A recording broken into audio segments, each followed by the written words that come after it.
First and 10. Oh, what a hit. 72, Billy Lucas really laid it on Ernest Cleveland that time. That was a very good hit, Dale. Old Billy, they list him at 206 pounds, and he got all 206 of them in on that tackle that time. Second down, 10. Ball, of course, in the official's hand right now as he guards it from the rain until Marlin approaches the line of scrimmage.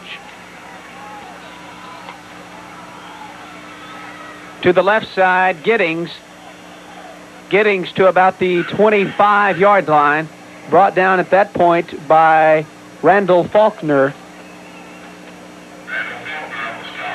It'll be third down and about 7 yards to go.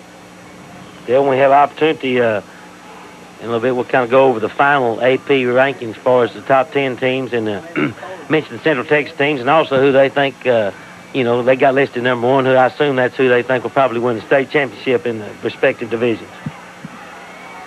In motion, Ernest Cleveland. Pitch out right side. Darrell Giddings inside the 20 to about the 17-yard line, brought down on the far side of the field by number 12, Oscar McGill. Okay, Class 5A, right now the Temple Wildcats, as far as Central Texas teams, are ranked number 9, and they do pick Houston Yates to win the state championship. They're ranked number 1 in Class 5A. In Class 4A, Tomball is ranked number 1. Corsicana will probably fall out because they lost to McKinney last night, Friday night, that is, 9-7. First and 10 for Marlin from the 18-yard line. Handoff this time went to number 22, Ronald Murphy. Murphy inside the 15-yard line to about the 13. That's a gain of about 5 yards. It'll be second down 5. Dale, do you know whether or not the Corsicana, was that a playoff game or was that a last game? Was McKinney in their zone? It's what I'm asking, because 4A's run a little bit behind, and I know McKinney won the game 9-7, but I didn't know whether that was the first round of the playoff or the last game of district. See, I guess I should have done a little homework on that. Ernest Cleveland takes the ball with flags on the play. Cleveland got inside the 10-yard line, but the flag was thrown in the backfield of Marlin and usually indicates some sort of illegal procedure or illegal movement back there. It's an offsides penalty. Evidently somebody had lined up offsides on the offensive line. That'll put Marlin back 5 yards and set them back with a second down and 10. In Class 3A, the number-ranked team is Navasota, and I'll tell you what, old Coach Davis' Hearn Eagles played them off the feet Friday night before they lost 21-14. Cameron Auburn ranked number 7. In Class 2A, the number 1 ranked team is Electra. No Central Texas teams in 2A. In Class 1A, Monday is ranked number 1. And 1A, Monday, and 4A Denison, they share the state's longest winning streak. Both of them have won 26 consecutive games, and both are defending state champions. As far as Central Texas teams in Class A, Goldwaite is 2, Italy is 4, and Granger is number 6. Second down and 11 yards to go. Handoff straight to the middle to Ernest Cleveland. And Cleveland gets maybe back to the original line of scrimmage and nothing more, brought down by Clay Cowan. And Butch, we want to congratulate all the teams that managed to win in the first round of the playoffs that we know of as to the taping of this replay game. Well, Ernest Cleveland with that carry now has 200 yards rushing on 20 carries, so that's pretty easy for me to figure. He's averaging 10 yards per carry, so that's not too bad. Third down, 10, back to pass, Dials across the middle, in and out of the hands of the intended receiver, and that was number 5, Michael Lang. It'll be fourth down, and Hillsboro will be trying to keep Marlin from picking up the 10 yards needed for the first. 1 minute and 58 seconds remaining in the third quarter, and Hillsboro really needs to make something happen here. It's 19-0. They trail, so let's see what Marlin can come up with right here. Bobby Dials, the pass over to the left side, and that pass in and out of the hands of the intended receiver, Darrell Giddings, and Marlin will have to give up the football. Hillsboro will take over with 1 minute and 54 seconds remaining in the third quarter, trailing by 19. I don't want to go back to this Channel 6 Game of the Week jinx like Tom Flood had on him for so long, but B.J. Korenick has never won on a high school Game of the Week on Channel 6. That goes back when he was coaching at West. I think we had him on probably 3 times, if I recollect, and I certainly hope if he does lose, he does not blame us, because I didn't ever make one tackle or miss a pass, did you? I don't think I did. From the 17-yard line, 1st and 10, and straight up the middle, and gaining 5 quick yards was number 5, Timmy Thompson, brought down by number 22, Ronald Murphy. It'll be 2nd down. That was again of a 4. It'll be 6 yards to go. Don't forget tonight at 8 p.m. a live ABC Theater presentation, The Execution of Raymond Graham.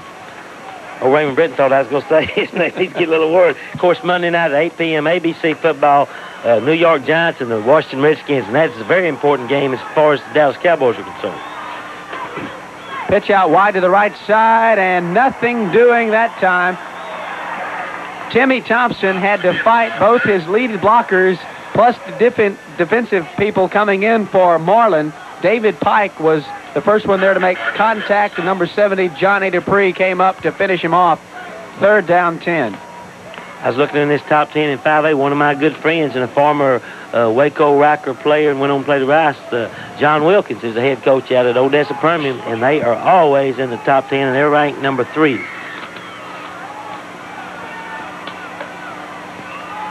Handoff straight to the middle that time. Bubba Spencer. Spencer across the 20-yard line, but not near enough for a 1st down as Jonathan Williams was there to make the stop. Hillsboro is stopped 5 yards shy of a 1st down and will have to once again punt the ball away to the Bulldogs. Back deep, David Pike and Bobby Dials to receive the punt of Mark Faulkner, who stands at his own 10, gets an end-over-end boot away. It's going to hit once and bounce sideways, and they'll simply let it roll. It'll be killed by Joe Johnson at the 43-yard line. 5 seconds remaining in the 3rd quarter. We're talking about Houston Yates being the number 1 ranked team. They set the 5A record this year. They scored 452 points in 10 games. That is an average of 45 points per game, so they are putting some points on the board.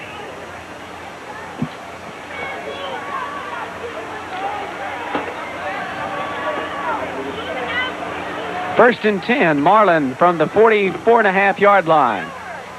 Fumble in the backfield, and Marlin, let's see, Hillsboro jumps on it, and I'll tell you what, we'll credit that fumble and probably the recovery too. Number 72, Butch, Billy Lucas, was in the backfield before quarterback Bobby Dials even had a chance to hand that ball off. He's one that really did cause the fumble, and usually on a fumble recovery, the guy that recovers it gets the credit, but actually in that situation, 72, Billy Lucas did make it. That is the 4th turnover tonight for Marlin, all on fumbles. And I'd like to congratulate Kay Clendening and his new bride, Joyce Ann, just returned from the honeymoon. And talking about honeymoons, we'll be back right after this.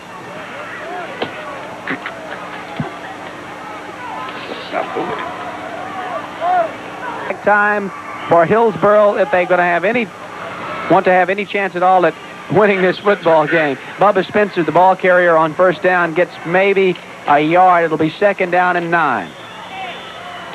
And we were talking about honeymoons when we went away last time. Right, like I say, Kay Clendening, our director, and his new bride, Joyce Ann, just returned. In fact, they came back early just so he could direct this high school football game tonight, all the way from Iowa. That was nice of him. He's dedicated. We appreciate his hard work. Timmy Thompson, the ball carrier, and Timmy didn't want to come down. He makes about 5 and 6 yards, and a lot of that on 2nd and 3rd effort. Finally brought down by number 79, Kenneth Green. It'll be 3rd down and about 3 yards needed for a 1st. Then I think we'll take this opportunity to thank our 6-shooter crew. On cameras tonight are Leo McHenry, Todd Chester, and Cletus Johnson. On audio tonight, Patrick Hargis. Engineers are Mike Barrington, Tom Hunt, I keep calling him Tim, Bill Bean. Director Kate Clendening. The producer is Raymond Britton, who's with us tonight, and spotter and stats, Kelly and Keith Henry. That time, Butch, Kevin Patton got the call, and Patton gets inside the 30 and has enough for a 1st down. In fact, the whole Britton family's with us tonight. They're up here with the booth, and Dale Cappy's lovely wife, Shelley, so we have got a lot of help tonight. First and 10 for the Hillsboro Eagles inside the Marlin 30-yard line. 10 minutes and 40 seconds. If Hillsboro can score here, they'll be back in the ball game. Bubba Spencer gets the call, and Spencer gets across the 25, inside the 25 to the 23 before Ronald Murphy made the stop. Gain of 5 yards, second down and 5. Oh, Bubba, he drug about 3 tacklers, about 3 yards that time. And I'd like to take this opportunity to thank our sponsors, because without them, I promise you, this would not be feasible for us to do. And if you see someone that helps sponsor the Channel 6 Game of the Week, well, tell them thank you, because without them, we couldn't do it. Split backs behind Dials. And pardon me, it wasn't Dials, it was Brian Irwin, the Hillsboro quarterback.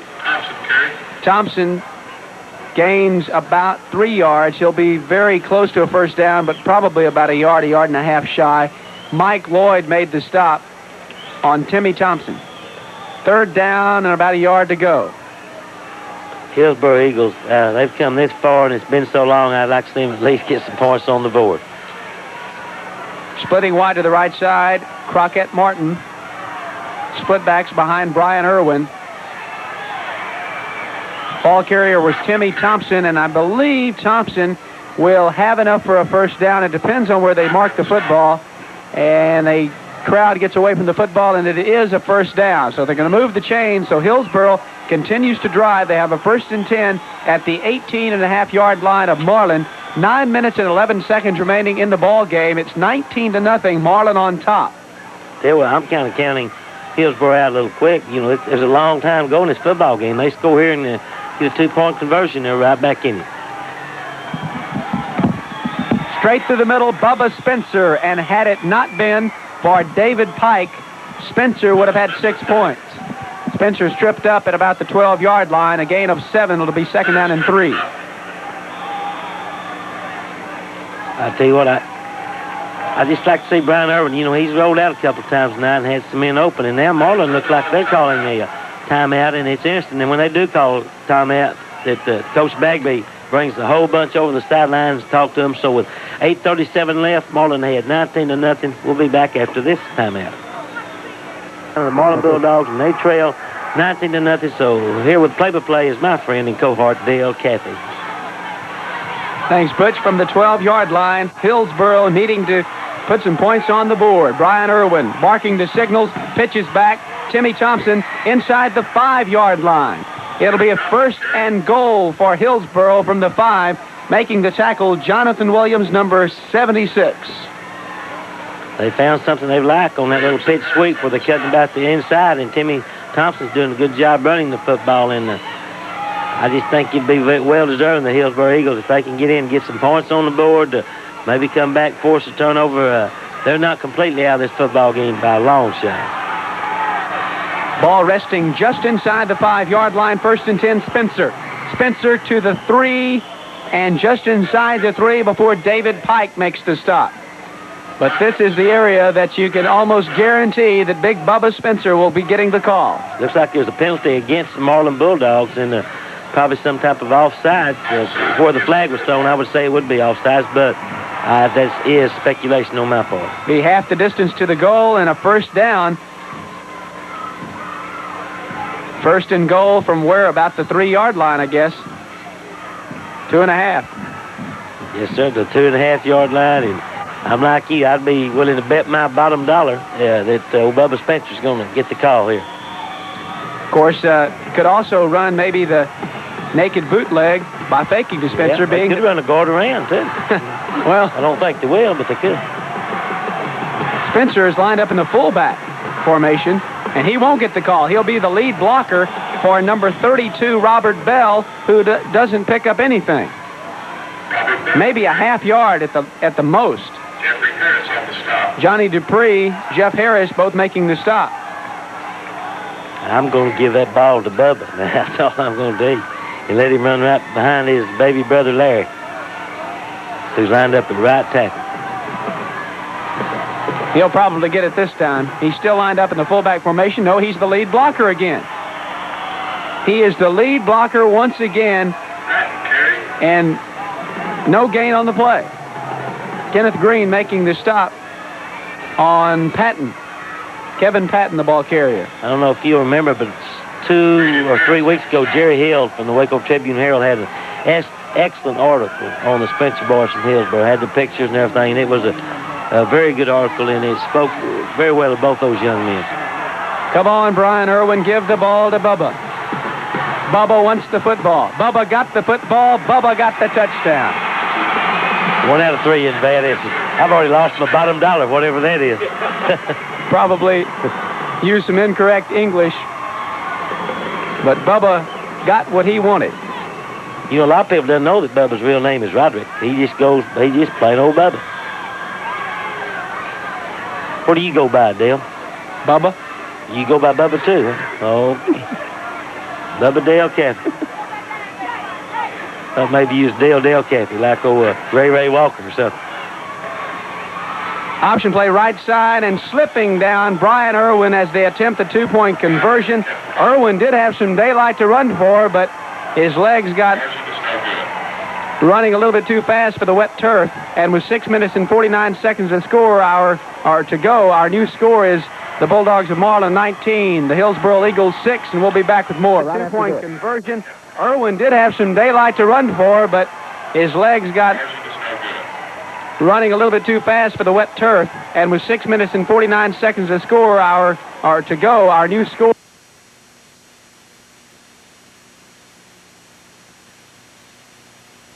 Six minutes and 49 seconds remaining in the ball game. Marlin 19, Hillsboro 6, and Hillsboro, having finally gotten on the scoreboard, will be doing the kicking right now. Short kick comes down to number 20, Michael Milnes. Milnes across the 40 to about the 43 before he is brought down by number 62, Randall Faulkner.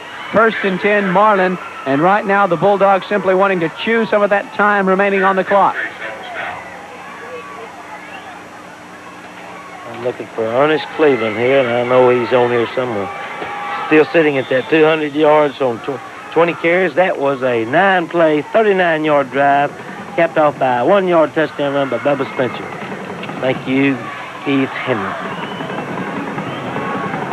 Splitting wide to the right side, Jay Butler.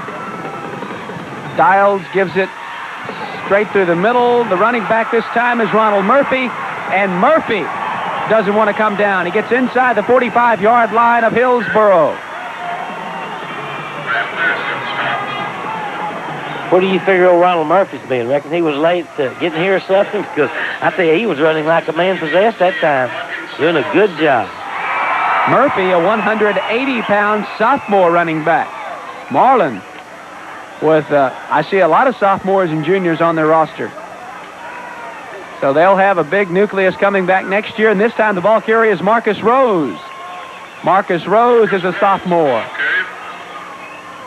And so Coach Tom Bagby letting some of his younger players get some playoff experience, and that can be most valuable. Once again, I'd like to thank the Baylor Athletic Department, Bill Menifee, the Athletic Director, and Grant Taft, the head coach, old Jess Coffer, the stadium supervisor, has been out here all day, and also Cherry Tacker for furnishing, and they're going to use their facilities, and they are a gracious host. Back to pass. Bobby Dials has a receiver out there. This will be 6 points. Jay Butler.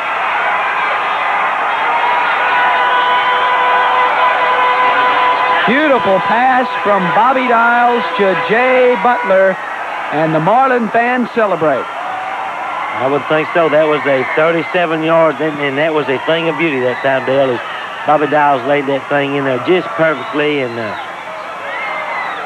Butler runs under it for the 6 points, and what little hope I think that Hillsboro had is probably now faded away, but we shall see. Extra point attempt is up, and it is good. 5 minutes and 43 seconds left, and it's just about time for Butch to start singing because it's 26-6 now. The Bulldogs on top of the Eagles. Well, you were talking a while ago about congratulating the Central Texas teams. We have a little break in the action right now. So I'm going to give you some Friday night scores, Central Texas teams. Richfield 21, Leander 12. Austin Westlake beat University 45-7. It was Conley 11, Alvarado nothing in the rematch. It was Ballinger 31, Gatesville 9. It was Mejia 41 and Dieball 7. Navasota, like we talked about, nosed out Hearn 21-14. Glenrose beat Mason 27-6. Leon 26, Crandall 7. The McGregor Bulldogs blew away San Saba 55-3. Keep your eye on the McGregor Bulldogs. Hubbard 14, Eustis 3. That's another team to watch. The Hubbard Jaguars. Troy 26, Manor 7. Thorndale Bulldogs, Dale Camp's alma mater 54. Hal Moore's Bumblebees 20. Kickoff was fielded that time, Butch, by number 84, Larry Howard. He gets it back up to the 33-yard line.